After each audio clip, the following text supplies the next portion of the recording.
حضور نے فرمایا جو رمضان میں عبادت کر لے نا، ایمان کے ساتھ رمضان میں عبادت کر لے، اللہ اس کے پچھلے سارے ہی معاف فرما دیتا ہے۔ اب وہ نئی زندگی کا آغاز کرے۔ جس نے شب قدر پہ رو رو کے توبہ کی ہے، وہ رمضان کے بعد کرپشن چھوڑ دے، جھوٹ چھوڑ دے، بددیانتی چھوڑ دے، دل دکھانا چھوڑ دے۔ جس نے رمضان میں روزے رکھے، تراویح پڑھی ہے، وہ نئی زندگی کا آغاز کرے۔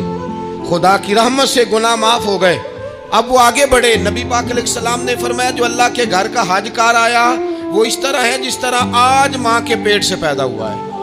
اب نئی زندگی کا آغاز کرے، اب وہ اپنی عادات میں تبدیلی لائے، اب وہ بدل جائے۔